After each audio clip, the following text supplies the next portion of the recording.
एक बार फिर से स्वागत है आप सबका मेरे चैनल मावी एमसीक्यू क्लासेस पर। आज के वीडियो में 12वीं कक्षा के समाजशास्त्र के छात्रों के लिए परियोजना कार्य के लिए सुझाव चैप्टर के मोस्ट इम्पॉर्टेंट एमसीक्यूज़ हैं। लेसन शुरू करने से पहले यदि आपने मेरा चैनल सब्सक्राइब नहीं किया है तो चैनल को सब्सक्राइब कर लें। आइए लेसन शुरू करते हैं। क्वेश्चन नंबर 1 देखिए, परियोजना कार्य का छात्रों को क्या लाभ है? व्यवहारिक ज्ञान प्राप्ति, नवीन अनुभवों को प्राप्त करना, आत्मविश्वास में वृद्धि या उपरोक्त सभी। इसका आंसर है उपरोक्त सभी। परियोजना कार्य से छात्र के व्यवहारिक ज्ञान प्राप्त करता है, उसे नवीन अनुभवों की प्राप्ति होती है, आत्मविश्वास में वृद्धि होती है क्योंकि वो ज्ञान को स्वयं सीखता है, शोध योजना स्वयं तैयार करता है और स्वयं उसको पूरा करता है। दूसरा, शोधकर्ता संभावित पद्धति का चुनाव करते समय कौन सी व्यवहारिक बातों का ध्यान रखता है? अनुसंधान के लिए उपलब्ध समय सीमा, लोगों एवं सामग्री दोनों रूप में उपलब्ध संसाधन, वे परिस्थितियां जिनमें शोध किया जाना है या उपरोक्त सभी। सही आंसर है उपरोक्त सभी।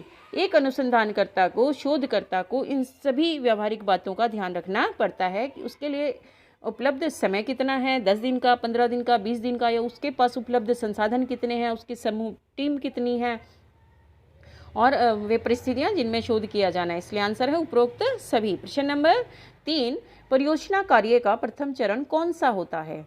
निर्धारित प्रश्न या समस्या का चुनाव, उपयुक्त पद्धति का चयन, आंकड़े एकत्र करना, आंकड़ों का विश्लेषण और निष्कर्ष निकालना।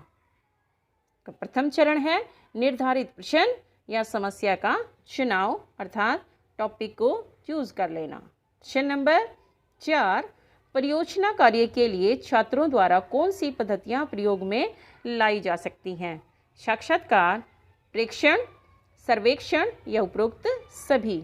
ये सभी पद्धतियां छात्रों द्वारा परियोजना कार्य के लिए प्रयोग में लाई जा सकती हैं। प्रश्न नंबर 5 देखिए, शोध कार्य के लिए हम सीधे छात्रों से प्रश्न किस पद्धति के तहत पूछ सकते हैं? सीधे प्रश्न, परीक्षण, सर्वेक्षण, साक्षात्कार या उपरोक्त सभी। सही आंसर है साक्षात्कार। साक्षात्कार में सीधे प्रश्न पूछे जाते हैं। प्रश्न नंबर 6, किस प्रणाली द्वारा हम काफ़ी बड़ी संख्या में लोगों के विचार जान सकते हैं? परीक्षण के द्वारा, सर्वेक्षण के द्वारा, साक्षात्कार के द्वारा या उपरोक्त में से कोई नहीं। बड़ी संख्या में लोगों के विचार जानने के लिए सर्वेक्षण विधि का प्रयोग किया जाता है। अभी आपने भी अनेक ऑनलाइन सर्वे में हिस्सा लिया होगा जिसमें सरकार के द्वारा छात्रों से और उनके माता पिता से स्कूल आने के लिए पूछा जा रहा था। प्रश्न नंबर 7, वार्तालाप द्वारा सूचनाएं एकत्रित करना क्या कहलाता है? वार्तालाप अर्थात बातचीत के द्वारा आमने सामने बैठकर सूचनाओं को एकत्र करना क्या कहलाता है? सर्वेक्षण, साक्षात्कार, प्रेक्षण या उपरोक्त सभी। आंसर है साक्षात्कार, इंटरव्यू। प्रश्न नंबर 8, किस पद्धति में एक साथ ज़्यादा लोगों को शामिल नहीं किया जा सकता है? सर्वेक्षण में, साक्षात्कार में, परीक्षण में या उपरोक्त में से कोई नहीं। कौन सी पद्धति में ज़्यादा लोगों को एक साथ शामिल नहीं किया जा सकता? साक्षात्कार में। साक्षात्कार में बहुत अधिक लोगों को एक साथ शामिल नहीं किया जा सकता है। प्रश्न नंबर 9, परियोजना विधि का जन्मदाता किसे माना जाता है? गुड एवं हार्ट, बेलार्ड, किलपैट्रिक या उपरोक्त में से कोई नहीं। सही आंसर है किलपैट्रिक को परियोजना विधि का जन्मदाता माना जाता है। किस पद्धति में प्रश्नों को आवश्यकता अनुसार संशोधित किया जा सकता है और उत्तरदाता से उसके द्वारा दिए गए उत्तर को स्पष्ट करने के लिए कहा जा सकता है? यानी कि उसी समय प्रश्नों को बदला जा सकता है जब शोध कार्य किया जा रहा हो या शोध के लिए आंकड़े एकत्र किए जा रहे हों। सर्वेक्षण, साक्षात्कार, उपरोक्त दोनों या उपरोक्त में से कोई नहीं। सही आंसर है साक्षात्कार। साक्षात्कार में अनुसंधानकर्ता उत्तरदाता के द्वारा दिए गए उत्तरों से अगले प्रश्नों को तैयार कर सकता है या उनमें संशोधन कर सकता है। प्रश्न नंबर 11, परियोजना कार्य के कितने चरण होते हैं? 2, 3, 4 या 5। सही आंसर है 4। परियोजना कार्य के 4 चरण होते हैं। समस्या का चुनाव, उपयुक्त पद्धति का चयन, आंकड़ों का एकत्रीकरण, और निष्कर्ष या रिपोर्ट निकालना। प्रश्न नंबर 12, किस प्रणाली में प्रश्न पूर्व निर्धारित होते हैं और उन्हें बदला नहीं जा सकता है? साक्षात्कार, सर्वेक्षण, प्रेक्षण या उपरोक्त में से कोई नहीं। सही आंसर है सर्वेक्षण। साक्षात्कार में प्रश्नों को बदला जा सकता है, सर्वेक्षण में पूर्व निर्धारित प्रश्नों को नहीं बदला जा सकता। प्रश्न नंबर 13, शोध विषय पर कार्य करने के लिए एक निर्धारित प्रश्न चुन लेने के बाद अगला कदम क्या होता है? रिपोर्ट तैयार करना, आंकड़े एकत्र करना, उपयुक्त पद्धति का चुनाव करना या इनमें से कोई नहीं।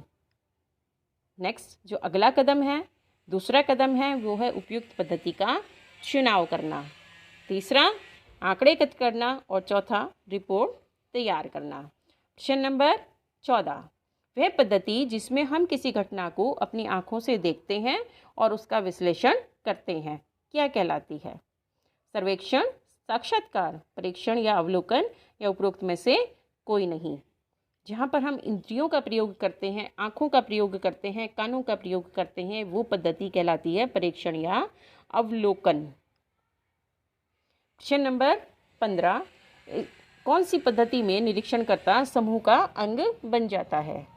सहभागी परीक्षण में, असहभागी परीक्षण में, उपरोक्त दोनों या उपरोक्त में से कोई नहीं। समूह का अंग बन जाता है यानी कि उसमें भाग लेता है, तो इसका आंसर है सहभागी परीक्षण।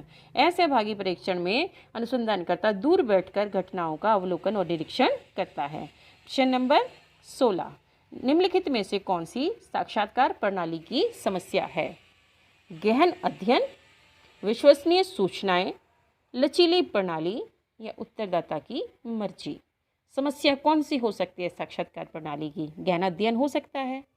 गहन अध्ययन तो उसके लिए लाभ है, एक विश्वसनीय सूचनाओं की प्राप्ति, ये भी एक गुण है साक्षात्कार का। लचीली प्रणाली है यानी कि समय के साथ या वहीं पर बदला जा सकता है, प्रश्नों को बदला जा सकता है, लचीली प्रणाली है।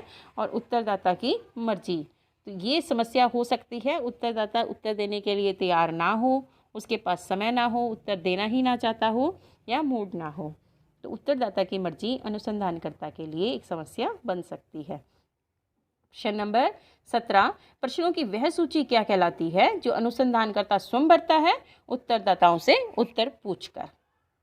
प्रश्नावली, अनुसूची, उपरोक्त दोनों या उपरोक्त में से कोई नहीं। तो प्रश्नों की ऐसी सूची जो अनुसंधानकर्ता स्वयं भरता है अनुसूची कहलाती है। प्रश्न नंबर 18, सर्वेक्षण की समस्या नहीं है। इनमें से कौन सी सर्वेक्षण की समस्या नहीं है? प्रश्नावली को बिना भरे ही लौटाना समस्या है, प्रश्नावली भरी नहीं गई है पूरी, केवल कुछ ही प्रश्नों का जवाब देना, सभी प्रश्नों का जवाब नहीं दिया उत्तरदाता ने, केवल कुछ प्रश्नों का जवाब दे दिया अपने सहूलियत के हिसाब से। प्रश्नों के अधूरे जवाब देना, जवाब दे भी दिए हैं लेकिन उनसे कोई निष्कर्ष नहीं निकाला जा रहा है, तो वो भी जो है एक समस्या है। प्रश्नावली को अच्छे प्रकार से भरकर लौटाना, ये कोई समस्या नहीं है, बल्कि ये प्रश्नावली का या उत्तरदाता का एक अच्छा गुण है कि वो प्रश्नावली को उसने अच्छे प्रकार से भरकर लौटाया है। तो सर्वेक्षण की ये समस्या बिल्कुल नहीं हो सकती, इसलिए इसका आंसर है डी। प्रश्न नंबर 19, एक प्रश्न का उत्तर एक से अधिक पद्धतियों के द्वारा खोजा जा सकता है। क्या ये कथन सत्य है, असत्य है? कह नहीं सकते, या उपरोक्त में से कोई नहीं। और इसका आंसर है सत्य है। एक प्रश्न का उत्तर एक से अधिक पद्धतियों के द्वारा खोजा जा सकता है। प्रश्न नंबर 20, निम्नलिखित में से सत्य कथन का चयन कीजिए। कौन सा कथन सत्य है? परियोजना कार्य एक सैद्धांतिक कार्य है, परियोजना कार्य एक व्यवहारिक कार्य है, परियोजना कार्य एक प्रयोगात्मक कार्य है। उपरोक्त में से कोई नहीं। इसका सही आंसर है परियोजना कार्य एक व्यवहारिक कार्य है।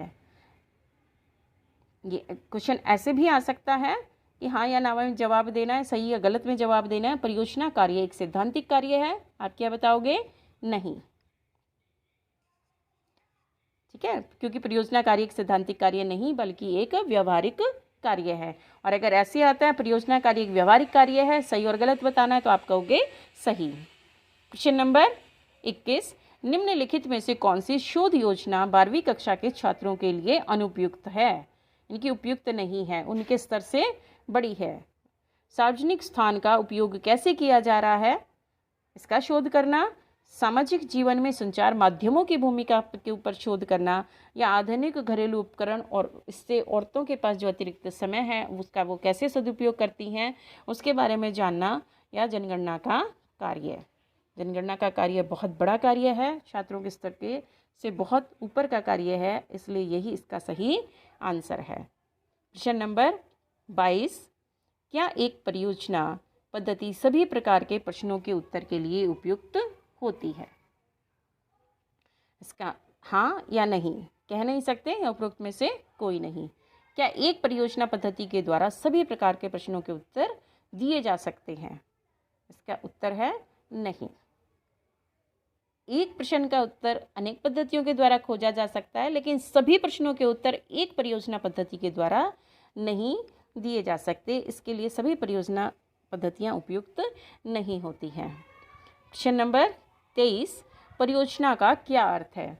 योजना की कार्य प्रणाली, योजना की सैद्धांतिक प्रणाली, योजना की वित्तीय प्रणाली, या उपरोक्त में से कोई नहीं। परियोजना का अर्थ है योजना की कार्य प्रणाली, योजना बनाकर कार्य को पूरा करना। ये थे बच्चों इस लेसन के मोस्ट इम्पॉर्टेंट MCQs। पेपर के अंदर इसी में से ही आपके क्वेश्चंस आएंगे। आपको ये वीडियो कैसी लगी इसके ऊपर कमेंट करके बताएं। वीडियो को लाइक करें, शेयर करें, और अगर अभी तक आपने चैनल को सब्सक्राइब नहीं किया है तो जल्दी से चैनल को सब्सक्राइब कर लें।